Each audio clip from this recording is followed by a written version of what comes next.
Estou procurando. Estou procurando. Estou tentando entender, tentando dar a alguém o que vivi e não sei a quem. Mas não quero ficar com o que vivi. Eu não sei o que fazer do que vivi. Eu tenho medo dessa desorganização profunda. Não quero me confirmar no que vivi. Na confirmação de mim, eu perderia o mundo como eu o tinha. E sei que não tenho capacidade para outro. Eu não compreendo o que eu vi. E nem mesmo sei se vi, já que meus olhos acabaram não se diferenciando da coisa vista. Só por um átimo experimentei a morte. A morte. A fina morte que me fez manusear o proibido tecido da vida. E durante as horas de perdição eu tive a coragem de compor e de não organizar. E tive a coragem, sobretudo, de não prever. Minhas previsões sempre tiveram o tamanho de meus cuidados.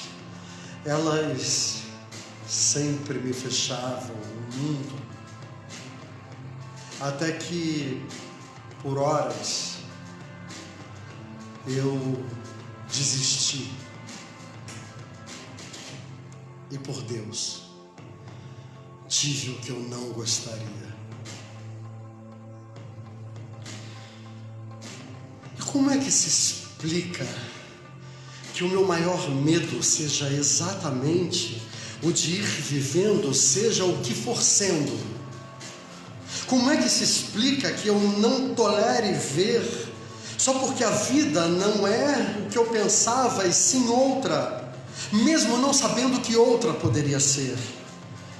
E por que ver é uma tal desorganização e uma desilusão? Mas desilusão de quê? Talvez desilusão seja o medo de não pertencer mais a um sistema. Até agora, viver era ter já uma ideia de pessoa e nessa pessoa organizar o que eu era. E nem ao menos sentia o grande esforço de construção que era viver.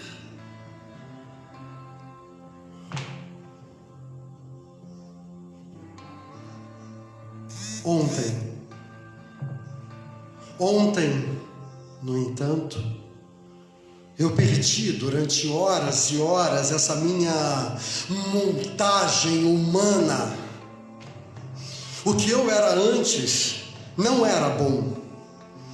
Mas enquanto eu vivia presa, será que eu estava contente? Ou havia sim, aquela coisa sonsa e inquieta, aquela coisa latejando, a que eu achava ser uma pessoa porque estava muito habituada. Era ser uma pessoa. E não é? Mas é que eu não sei que forma dar ao que me aconteceu. E sem dar uma forma, nada me existe. Nada existe. E se a realidade é mesmo que nada existiu, quem sabe nada me aconteceu. Só posso compreender o que me acontece, mas só acontece o que eu compreendo. E o que eu sei do resto, o resto não existiu. Quem sabe nada existiu. Talvez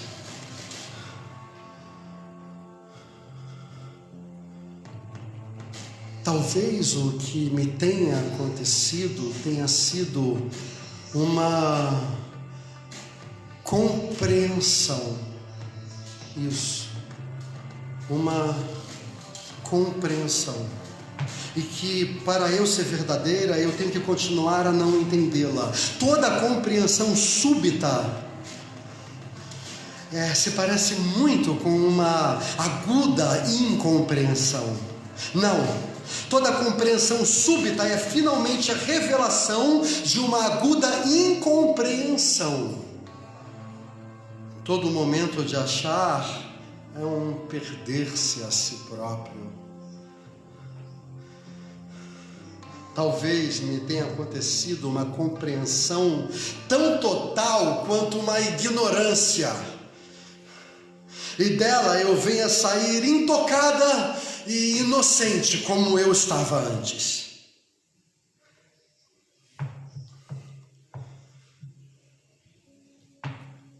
Escuta,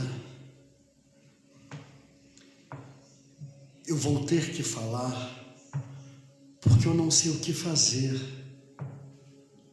do que eu vivi. O que fazer de ter vivido. Pior ainda, não quero o que vi. Não quero. O que vi arrebenta com a minha vida diária. Eu vou ter que ter a coragem de usar um coração desprotegido e ir falando assim para o nada e ninguém. Como uma criança pensa para o nada e correr o risco. Será preciso coragem para dizer e me arriscar a enorme surpresa que vou sentir com a pobreza da coisa dita. E eu vou ter logo de te acrescentar: não! Não é isso! Não é bem isso. Mas é preciso também não ter medo do ridículo. Eu sempre preferi o menos ao mais, também por medo do ridículo. Que eu tenha a coragem de resistir à tentação de inventar uma nova forma. E a coragem de deixar que essa forma se forme sozinha, como uma crosta que por si mesmo se endurece. A nebulosa de fogo que se esfria em terra. Vou criar o que me aconteceu. Só porque viver não é relatável. Viver não é vivível. Eu vou ter que criar sobre a vida e sem mentir. Criar, sim. Mentir, não. Criar não é imaginação. É correr o grande risco de se ter a realidade. Entender é uma criação. Meu único modo. Eu vou precisar com esforço traduzir sinais de telégrafo. Traduzir e sem sequer entender para que valem os sinais. E falar nessa linguagem sonâmbula, que se eu estivesse acordada, não seria linguagem. Os sinais de telégrafo. Um mundo eriçado de antenas. Antenas. Um mundo de antenas. e eu captando o sinal.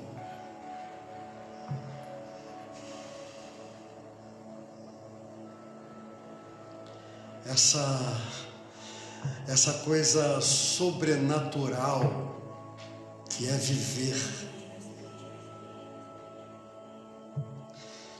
O viver que eu havia domesticado para torná-lo familiar.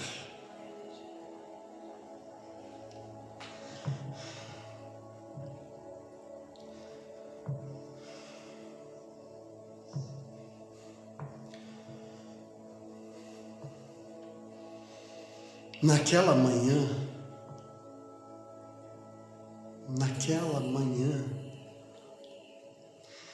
antes de entrar no quarto da empregada, o que é que eu era?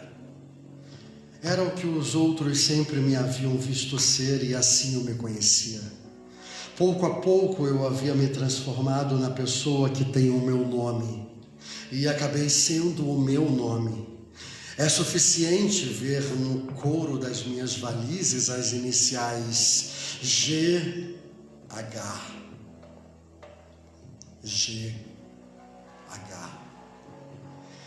E pronto. Foi ontem. Sim, ontem. Eram quase 10 horas da manhã e há muito tempo meu apartamento não me pertencia tanto. No dia anterior, a empregada se despedira. Da mesa onde me demorei porque tinha tempo, eu olhava em torno enquanto meus dedos arredondavam o miolo do pão. O mundo era um lugar, o meu lugar, que me servia para viver. No mundo eu podia ali ficar, colando uma bolinha de miolo de um pão no miolo do outro pão, e esse meu mundo me bastava. Até formar uma pirâmide.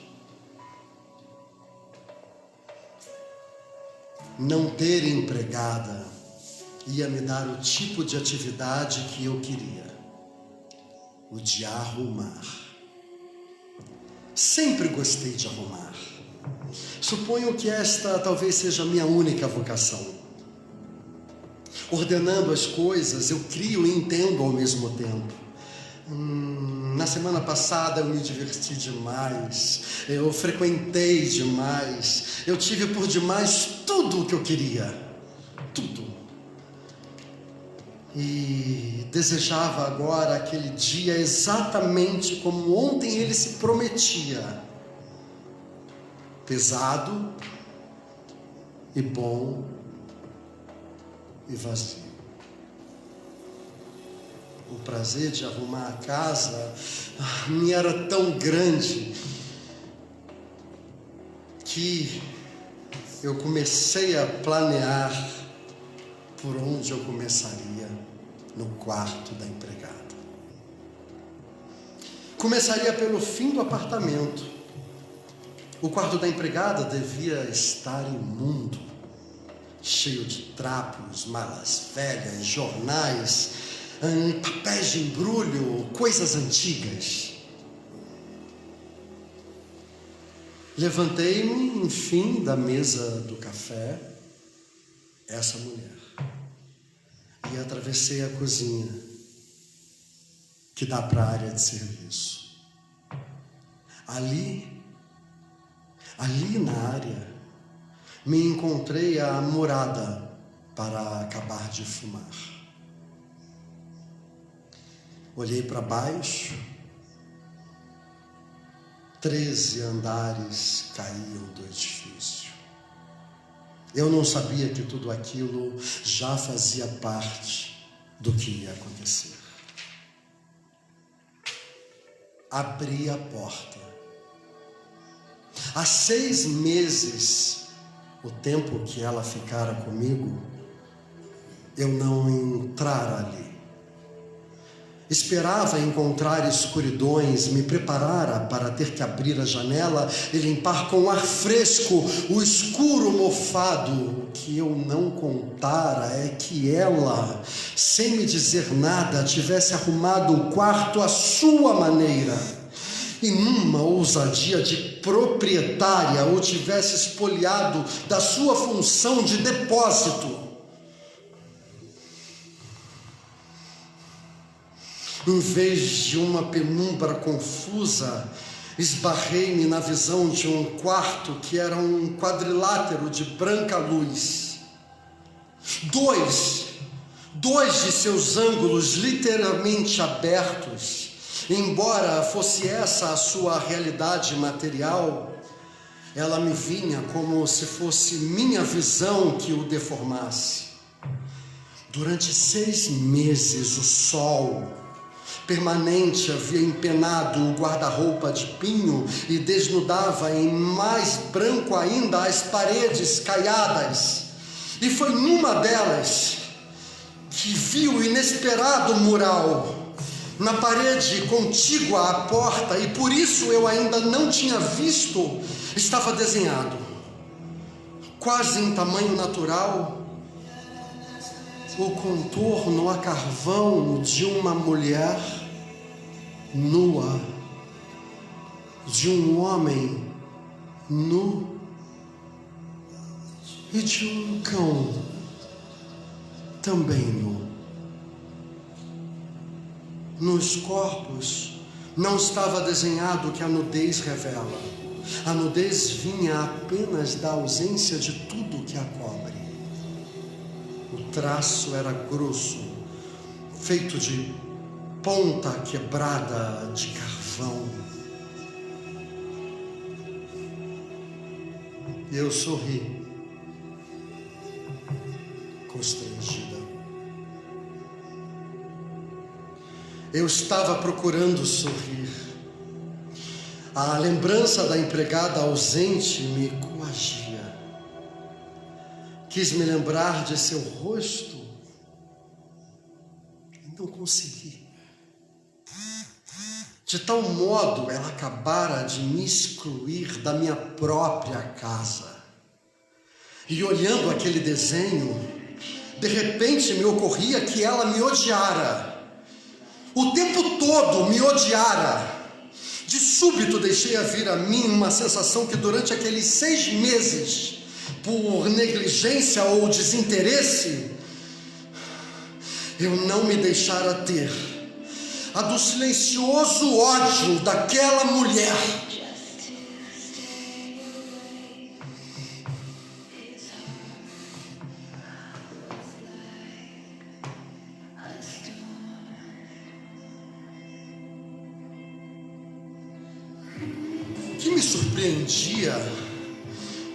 O que me surpreendia é que era uma espécie de ódio isento, o pior dos ódios, o ódio desinteressado.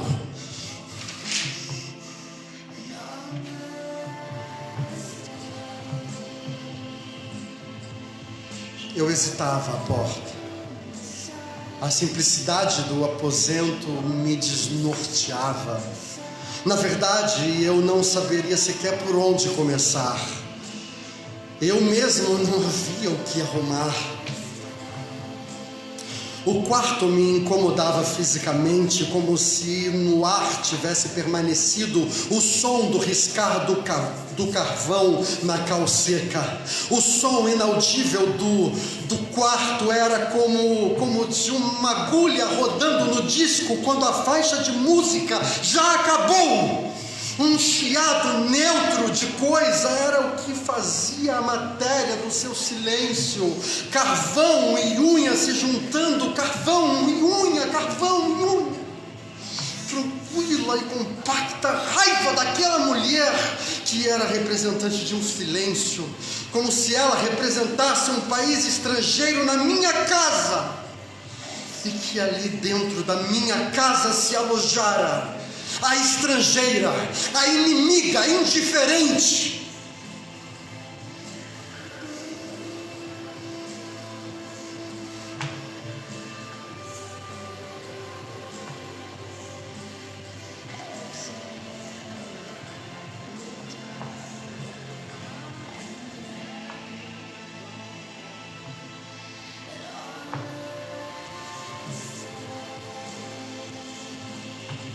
Eu olhava com repulsa e desalento.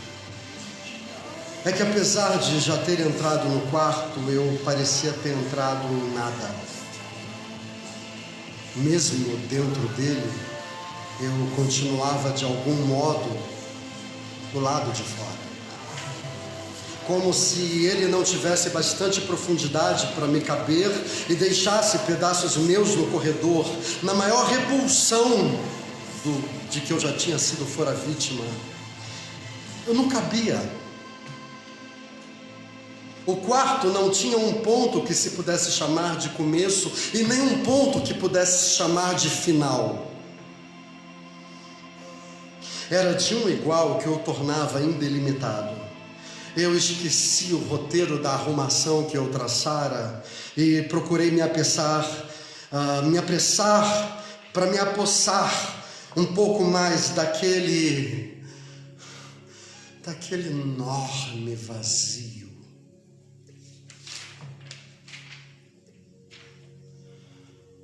Abri um pouco a porta do guarda-roupa e o escuro de dentro escapou-se como um bafo. Tentei abrir um pouco mais, mas a porta ficou presa pelo pé da cama onde esbarrava. Dentro da brecha eu pus o quanto cabia do meu rosto, e como o escuro de dentro me espiasse, ficamos assim, um instante.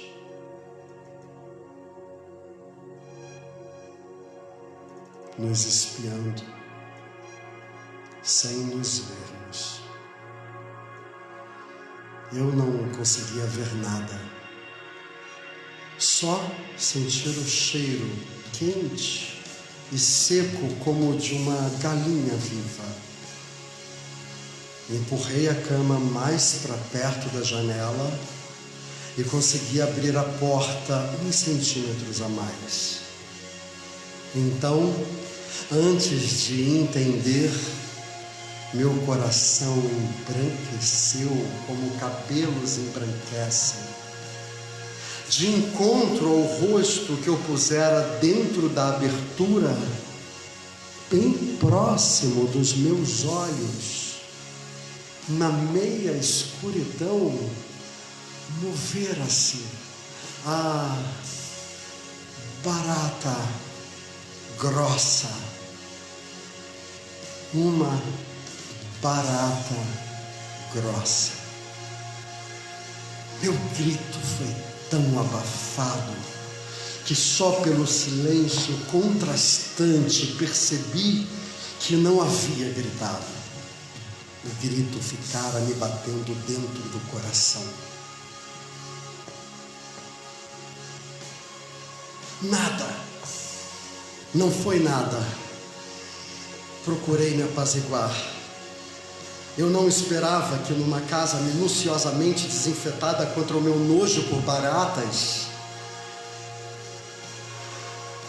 tivesse me escapado aquele bendito quarto.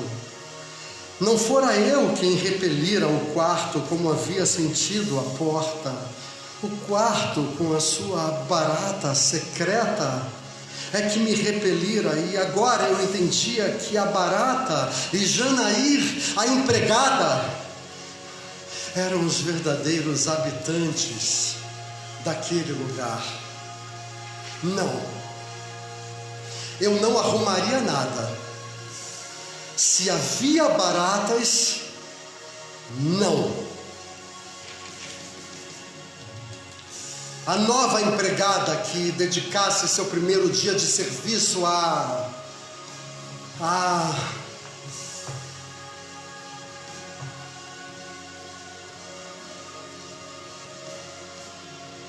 Ao tentar a saída, eu tropecei o pé da cama e o guarda-roupa, e foi o que me revelou que eu estava com medo. Aquelas figuras de mão espalmada eram vigias à entrada de um sarcófago. Do sarcófago, sim. E me ocorreu que eram eles, os do sarcófago. que me impediam de sair. Para conseguir, eu teria que conseguir fechar a porta. Minha mão rápida quis mover-se para fechá-la e abrir caminho, mas recuou de novo. É que lá dentro, a barata se moveu. Fiquei quieta. Eu tinha agora uma sensação de irremediável. A barata se moveu. Eu sabia que tinha de admitir o perigo em que eu estava, mesmo consciente de que era uma loucura acreditar num perigo inexistente. Mas eu tinha que acreditar em mim. A vida toda eu estivera como todo mundo em perigo.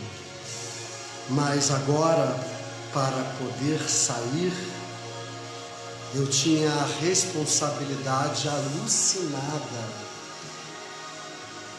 de ter de saber de tratar disso. Eu recuara o dorso para trás, como se mesmo na sua extrema lentidão a barata pudesse dar um bote. Eu já havia visto baratas voadoras, uma fauna alada. Fiquei imóvel, calculando, atenta. Eu estava pela primeira vez na vida toda atenta, viva. Em mim um sentimento de grande espera havia crescido e uma resignação. É que nesta espera atenta, eu reconhecia todas as minhas esperas anteriores. Eu reconhecia a atenção de que também antes vivera. E a atenção que nunca me abandona, em que última análise talvez seja a coisa mais colada e pertencente à minha vida. Quem sabe aquela atenção não era a minha própria vida?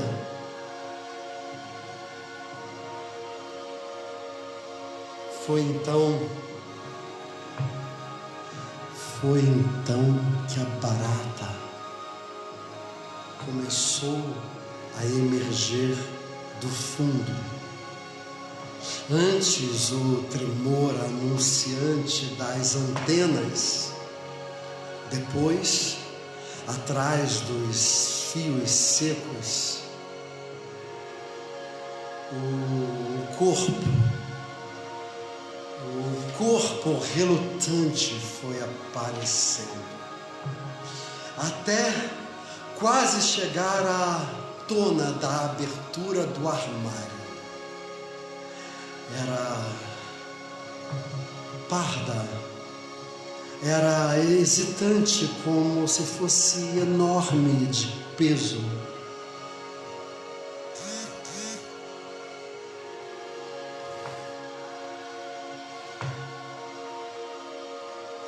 Estava quase toda visível agora.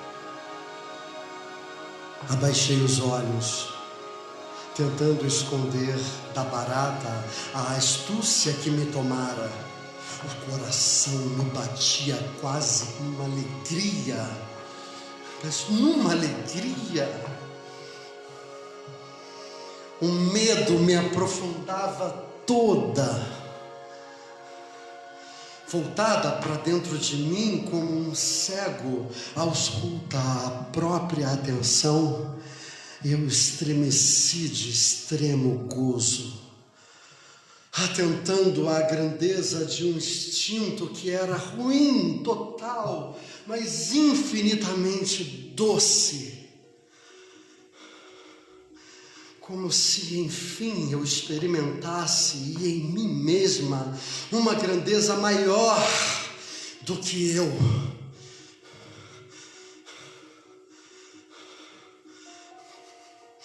Eu me embriagava pela primeira vez de um ódio límpido e me embriagava com o desejo, justificado ou não, de matar.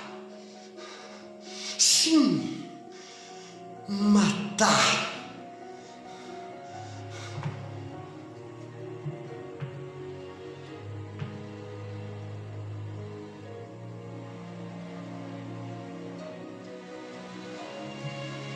Toda uma vida de atenção. Há 15 séculos eu não lutava, há 15 séculos eu não matava, há 15 séculos eu não morria, eu não matava, eu não morria. Toda uma vida de atenção acuada reunira-se agora em mim e batia como um sino mudo, cujas vibrações eu não precisava ouvir porque eu as reconhecia dentro de mim. Como se pela primeira vez, enfim, eu estivesse ao nível da natureza.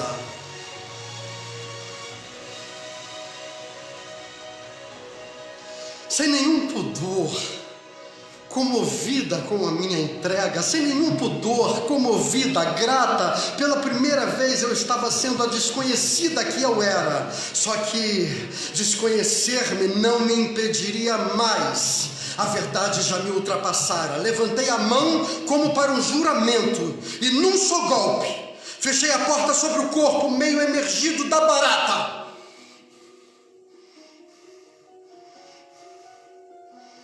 Com os olhos fechados eu tremia de júbilo. Ter matado era tão maior do que eu.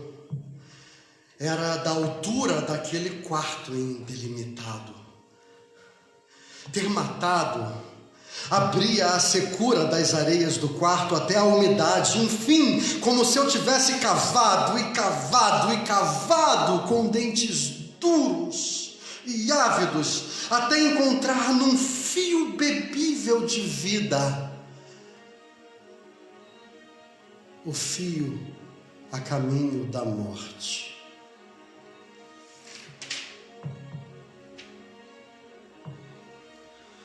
Abri devagar os olhos, em doçura agora, em gratidão e timidez, num pudor de glória, e vi a metade do corpo da barata para fora da porta. Mas viva! Viva a barata!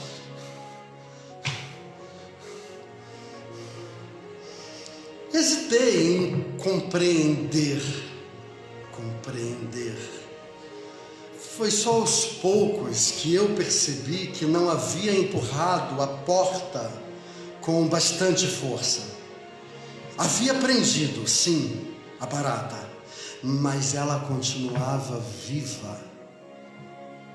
Faltava ainda então um golpe final. Ergui a mão bem alto, como se meu corpo todo, junto com o golpe do braço, também fosse cair em peso sobre a porta do guarda-roupa. Mas foi então que eu vi a cara da barata.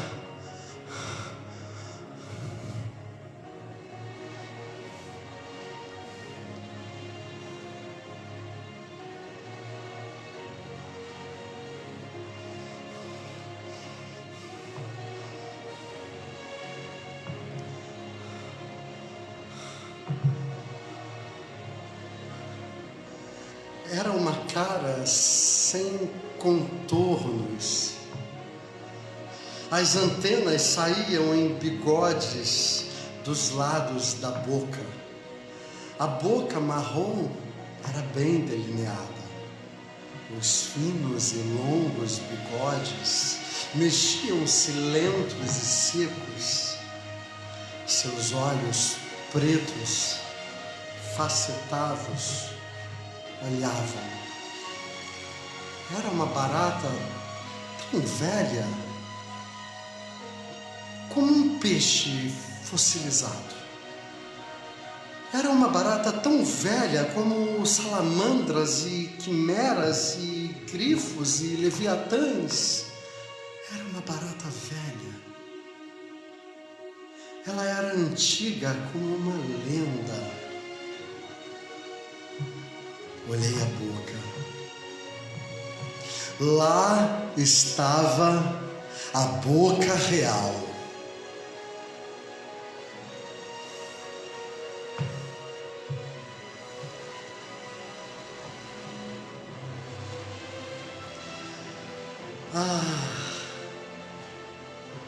Eu nunca tinha visto a boca de uma barata. Na verdade, eu nunca tinha visto mesmo uma barata. Só tivera repugnância pela sua antiga e sempre presente existência, mas nunca a defrontara, nem mesmo em pensamento. E eis que eu descobria que, apesar de compacta, ela é formada de cascas e cascas, como de cebola, pardas, finas, como se cada uma pudesse ser levantada pela unha, finas, como de uma cebola. Talvez as cascas fossem as asas, mas então ela devia ser feita de camadas e camadas finas, de asas comprimidas até formar aquele corpo compacto. Olhei-a com aquela sua boca e seus olhos pretos. Parecia uma mulher à morte. Cada olho em si mesmo parecia uma barata. O olho franjado, escuro, vivo e desempoeirado. E o outro olho igualzinho. Duas baratas incrustadas em uma. E cada olho reproduzia uma barata inteira. É que na barata viva eu descobrira a identidade da minha vida mais profunda. É isso. Eu senti como susto e nojo que eu ser vem de uma fonte muito anterior à humana e com horror muito maior, como uma lentidão de portas de pedra, abriu-se em mim a larga vida do silêncio. Silêncio. Pela primeira vez. A mesma que está no sol parado, a mesma que está na barata, e que será a mesma em mim, se eu tiver coragem de abandonar meus sentimentos, se eu tiver coragem de abandonar a esperança,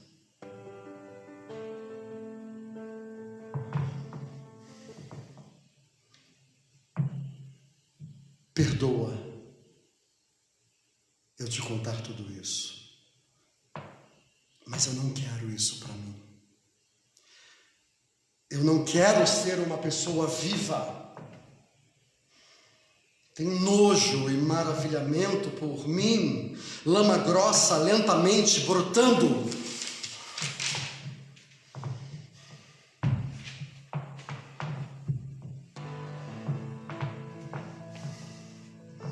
Eu sei, os regulamentos e as leis. Eu sei. É preciso não esquecê-los. É preciso não esquecer que os regulamentos e as leis também não haverá ordem. Sem os regulamentos e sem as leis não haverá a ordem. Eu sei. É preciso não esquecer e defendê-los sempre, para nos defender e para nos proteger. A primeira ligação já se tinha partido e eu me despregava da lei. E mesmo intuindo que eu iria entrar no inferno da matéria viva, eu tinha que ir. Eu tinha que cair na danação da minha alma. A curiosidade me consumia. Sim, me consumia cada vez mais. Então, abri de uma vez os olhos e vi em cheio a vastidão indelimitada do quarto. Aquele quarto que vibrava em silêncio, laboratório do inferno. E nesse deserto de grandes seduções, as criaturas, eu e a barata, viva.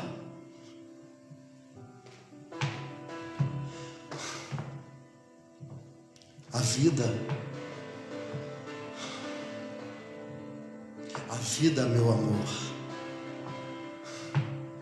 a vida é uma grande sedução onde tudo o que existe se seduz a todo o tempo. Aquele quarto que estava deserto e por isso primariamente vivo. Eu chegara ao nada e o nada era vivo e úmido.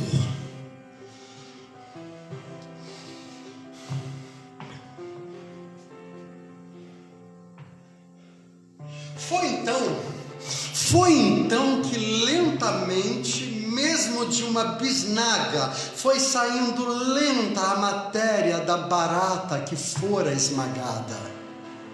A matéria era o seu de dentro, a matéria grossa, esbranquiçada, lenta, crescia para fora como de uma bisnaga de pasta de dente. Diante de meus olhos enojados e seduzidos, a forma da barata ia se modificando, à medida em que ela engrossava para fora.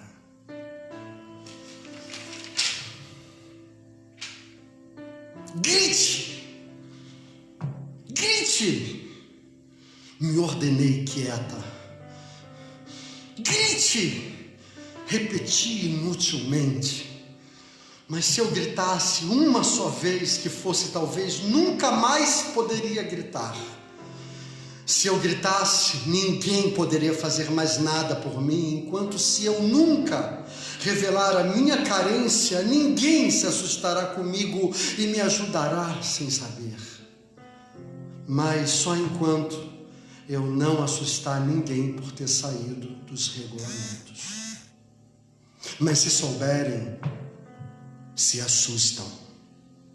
Nós que guardamos o grito em segredo inviolável. Se eu der o grito de alarme, de estar viva, em mudez e dureza me arrastarão, pois arrastam os que saem para fora do mundo possível. O ser excepcional é arrastado, o ser gritante é arrastado. Tudo se resume ferozmente em nunca dar um primeiro grito. Um primeiro grito desencadeia um monte de gritos. Um primeiro grito faz nascer uma vida. Se eu gritasse, acordaria milhares de seres gritantes que iniciaram pelos telhados um coro de gritos e horror. A vida, se eu gritasse, desencadearia a existência. Existência do quê?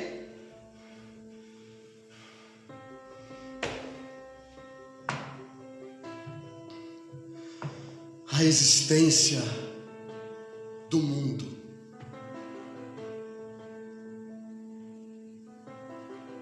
E eu fugia. Eu queria fugir, com mal-estar eu fugia. Se você soubesse da solidão desses meus primeiros passos, não se parecia com a solidão de uma pessoa. Era como se eu já tivesse morrido e desse sozinha os primeiros passos em outra vida. E era como se a essa solidão chamassem de glória. E também eu sabia que era uma glória. E tremia toda nessa glória divina, primária, que não só eu não compreendia, como profundamente não queria. Porque eu sabia que estava entrando na bruta e crua glória da natureza. Seduzida, no entanto, eu lutava como podia contra as areias movediças que me sorviam, mas cada movimento que eu fazia para não, cada movimento mais me empurrava sem remédio. Não ter forças para lutar era o meu único perdão.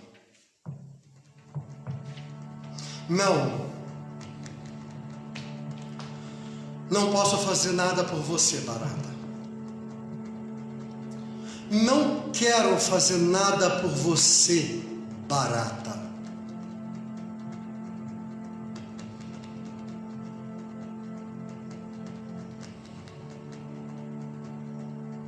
Não vou fazer nada por ti. Também eu ando de rojo.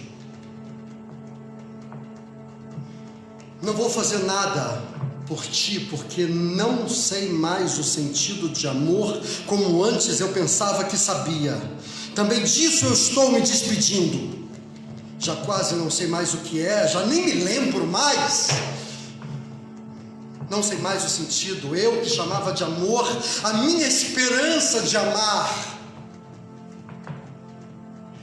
Talvez eu ache um outro nome tão mais cruel a princípio e tão mais ele mesmo, ou talvez não ache.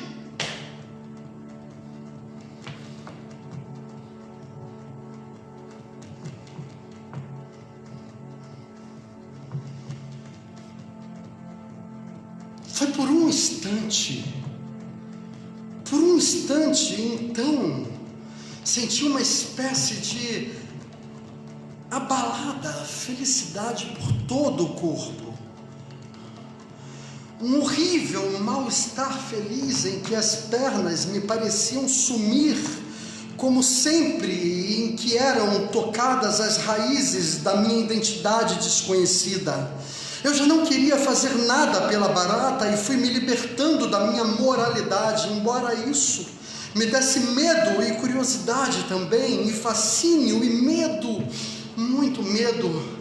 Se ela não estivesse presa e fosse maior do que eu, com neutro prazer ela me mataria, assim como o violento neutro de sua vida admitia que eu, por não estar presa e por ser maior do que ela, que eu a matasse. Era a espécie de tranquilidade e ferocidade neutra do deserto onde estávamos. Eu estava ali quieta e sabendo o que é preciso precisar. Um precisar novo e sem nenhuma piedade pelo meu precisar e sem piedade pelo precisar da barata. De vez em quando, por um leve átimo, a barata mexia as antenas e os seus olhos continuavam monotonamente a me olhar. Os dois ovários neutros e férteis. Eu sei, é ruim ficar espécie de mina desapada para onde eu te trouxe sem piedade por ti, mas juro que eu vou te tirar ainda vivo daqui, juro, nem que eu minta e que meus olhos viram. Não procura me entender, faz-me apenas companhia. Ontem eu só rezava para poder pelo menos escapar viva, e não apenas viva, como estava apenas viva aquela barata primariamente monstruosa, mas organizadamente viva como uma pessoa, para escapar da vida. Há muito que eu havia abandonado o ser pela persona, a máscara humana. Ao me ter humanizado, eu me havia livrado do deserto. Me havia livrado, sim, mas também o perdera. E perdera também as florestas, e perdera o ar, e perdera o embrião dentro de mim. Me dá a tua mão, porque eu não sei mais do que estou falando. Acho que inventei tudo, nada disso existiu. Mas se inventei o que ontem me aconteceu, quem me garante que também não inventei toda a minha vida anterior a ontem? O sol estava ainda mais branco e mais fervidamente parado. Devia ser mais de meio-dia. Procurei escancarar mais a janela. Já toda escancarada, eu procurava respirar. Olhei pela janela e vi, com a falta de compromisso de quem não vai contar nem a si mesmo, vi como quem jamais precisará entender o que viu. Daquele quarto escavado na rocha de um edifício, eu via perder-se de vista a enorme extensão de telhados. Dali eu contemplava o império do presente. Se eu não disse, não foi por avareza de dizer, nem por minha mudez de barata, que tem mais olhos do que boca. Se eu não disse, é porque eu não sabia que sabia, mas agora eu sei. Vou te dizer que eu te amo. Eu sei que eu já te disse isso antes, mas eu te amo.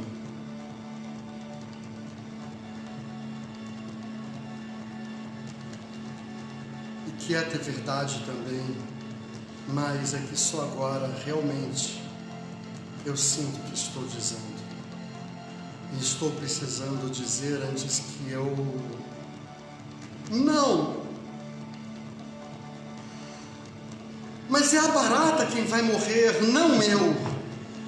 Eu não preciso desta carta de condenada numa cela. Será que é a isso que chamam de alma?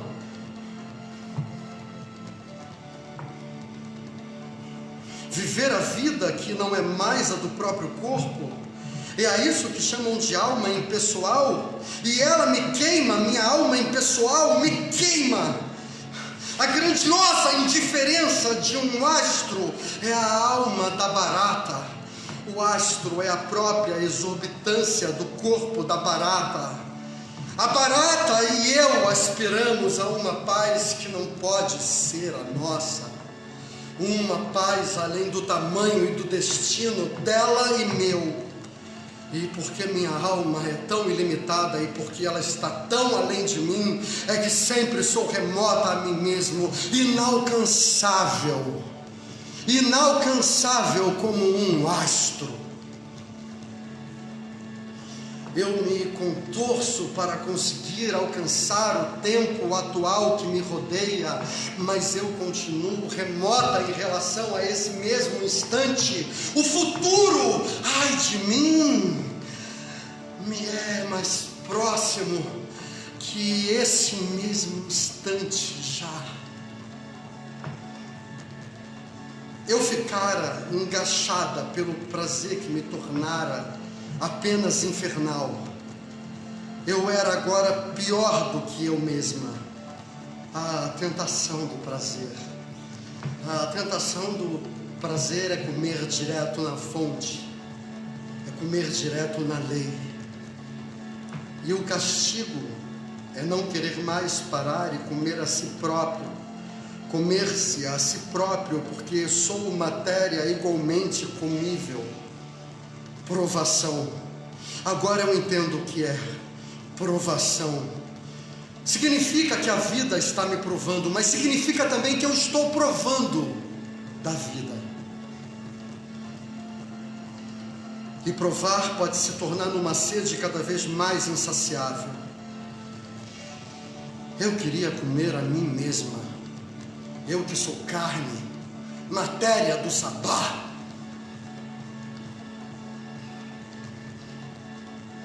Só a misericórdia do Deus poderia me livrar, mas eu não compreendia o que Ele queria de mim, não compreendia. Ou será que Ele queria que eu fosse seu igual, e que a Ele me igualasse por um amor de que eu não era capaz, um amor tão grande que seria como se eu não fosse mais uma pessoa?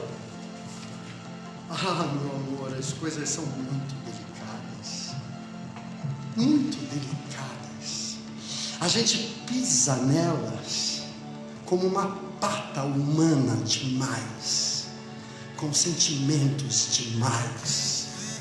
Só a delicadeza da inocência, ou só a delicadeza dos inocentes e indefesos é que sente o seu gosto quase nulo. Só que minha violência tem que ser comigo mesma. Tenho que me violentar para precisar mais, para que eu me torne tão desesperadamente maior que eu fique vazia e necessitada, e assim terei tocado na raiz do precisar. Tenho que me violentar até não ter nada e precisar de tudo.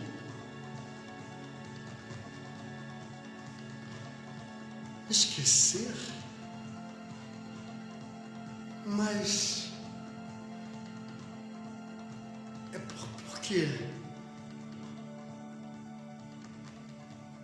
Como eu não contei tudo.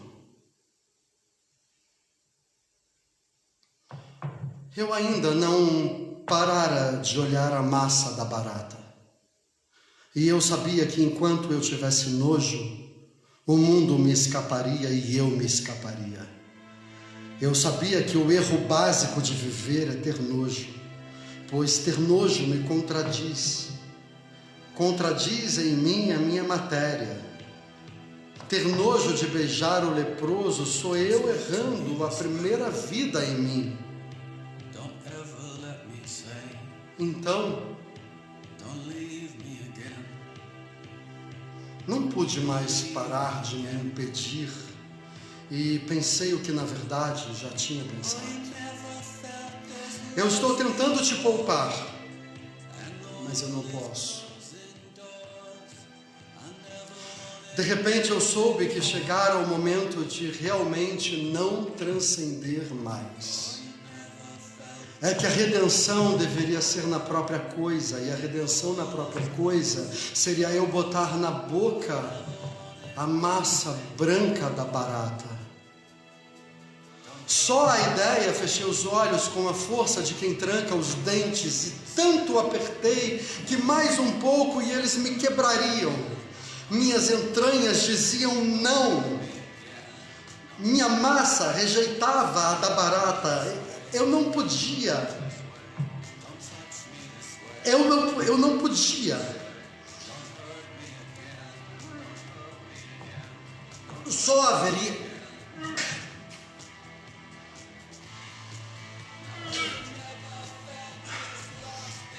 haveria um modo. Se eu desse a mim mesma um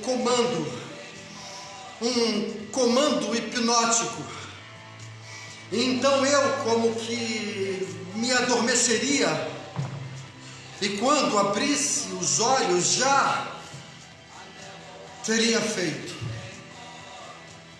sonambulicamente. teria feito. O suor recomeçara, os dedos melados dos pés escorregavam e a raiz dos meus cabelos amolecia aquela coisa que era o meu suor novo. Um suor que eu não conhecia e que tinha um cheiro igual ao que sai da terra ressecada depois de uma grande chuva.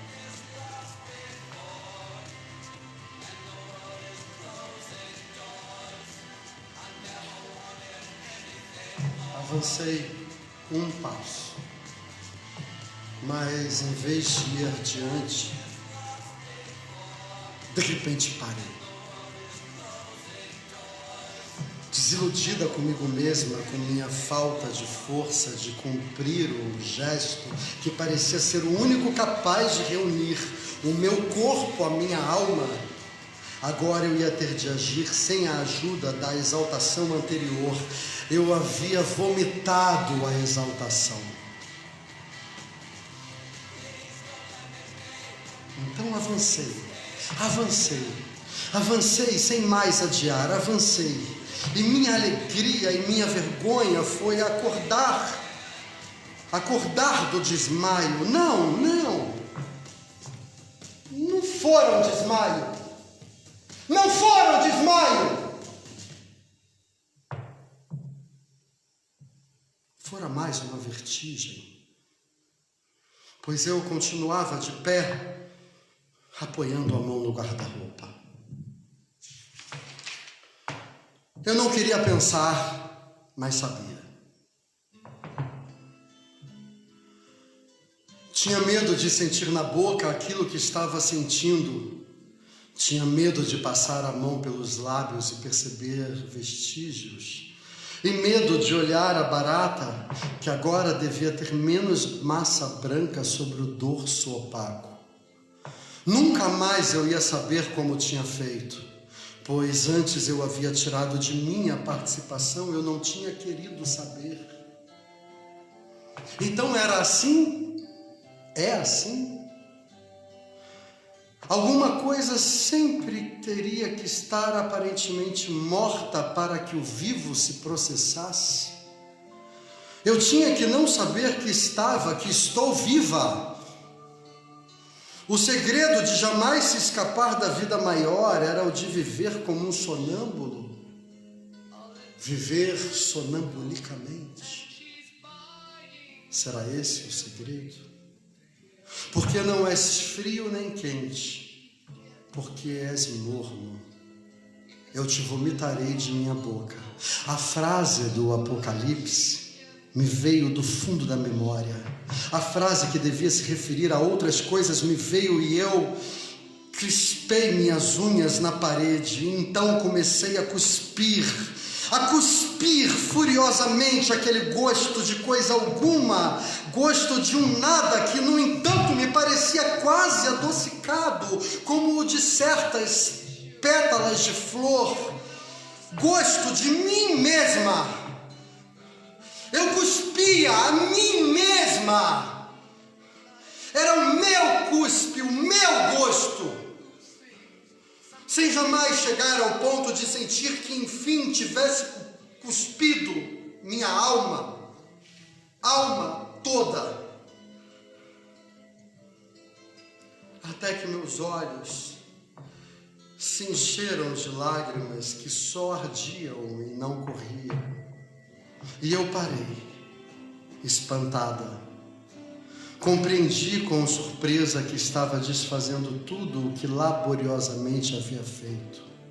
Mas mesmo não escorrendo, as lágrimas me serviam de companheiras. E como quem volta de uma viagem, voltei a me sentar, quieta, na cama.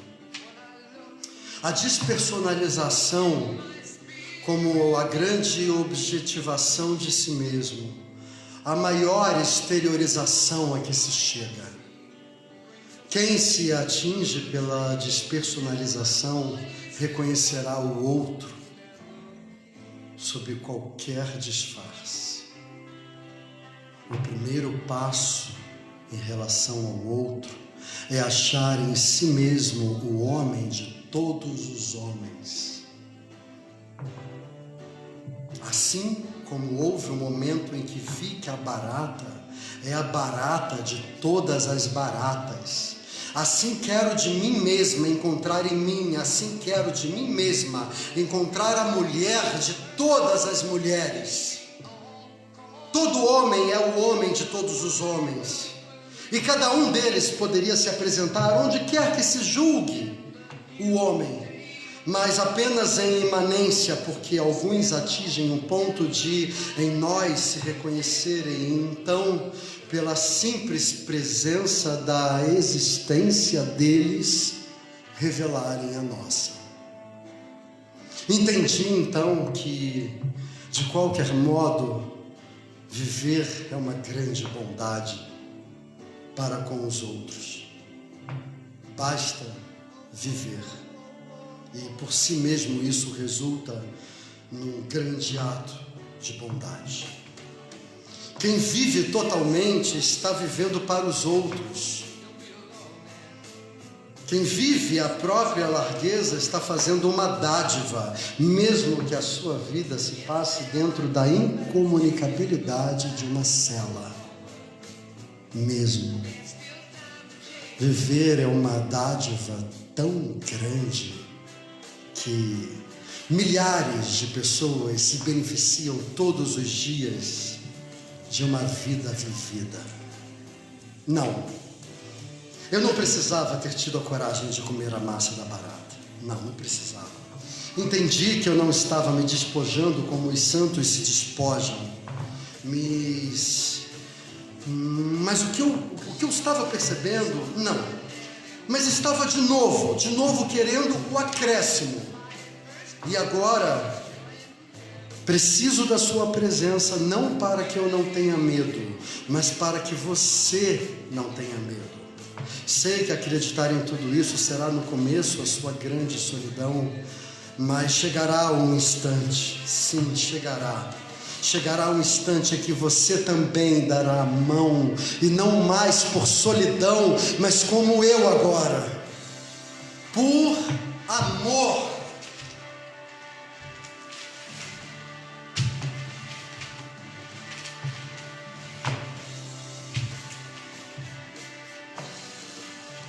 A despersonalização como a destituição do indivíduo inútil. Pouco a pouco tirar de si, com um esforço tão atento que não se sente a dor, tirar de si como quem se livra da própria pele as características. Aquilo de que se vive e por não ter nome, só a mudez pronuncia. É disso que me aproximo através da grande largueza de deixar de me ver. Não porque eu então encontre o meu nome e o torne concreto e impalpável, mas porque designo o impalpável como impalpável. E então o sopro recrudesce como a chama de uma vela.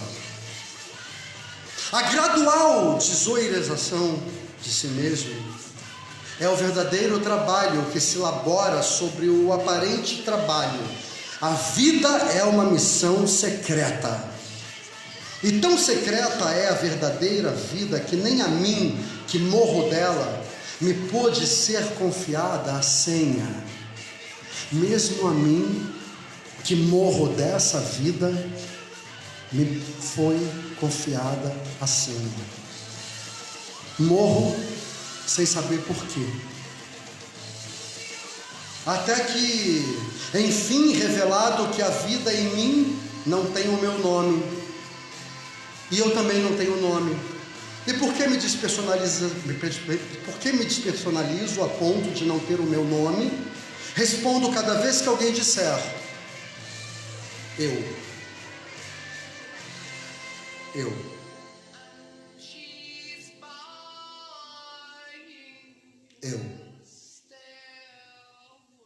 E é exatamente através do malogro da voz que se vai pela primeira vez ouvir a própria mudez e a dos outros e a das coisas, e aceitá-la como a possível linguagem. E é inútil procurar encurtar caminho e querer começar já sabendo que a voz diz pouco, já começando a ser despessoal. Pois existe a trajetória, e a trajetória não é apenas um modo de ir. A trajetória somos nós mesmos.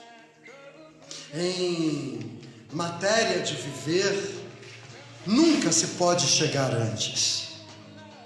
A Via Crucis não é um descaminho, é a passagem única. Não se chega senão através dela e com ela. A insistência é o nosso esforço, a desistência é o prêmio. A este só se chega quando se experimentou o poder de construir, e apesar do gosto do poder, prefere-se a desistência. A desistência tem que ser uma escolha. Desistir é a escolha mais sagrada da vida. Desistir é o verdadeiro instante humano. E só esta é a glória própria da minha condição. A desistência é uma revelação. Eu estava agora tão maior que já não me via mais. Tão grande como uma paisagem ao longe. Só então minha natureza é aceita. Aceita com o seu suplício espantado, onde a dor não é alguma coisa que nos acontece, mas a dor é o que somos. E essa é a nossa condição como única possível de vida, já que ela é a que existe e não outra.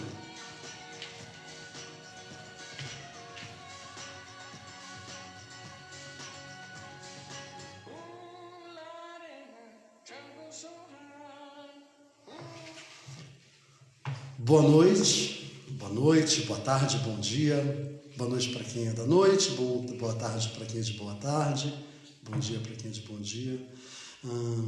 Trechos de A Paixão Segundo GH, dessa gigante brasileira Clarice Lispector. Agradeço muito a todos vocês que nos acompanharam nessa live.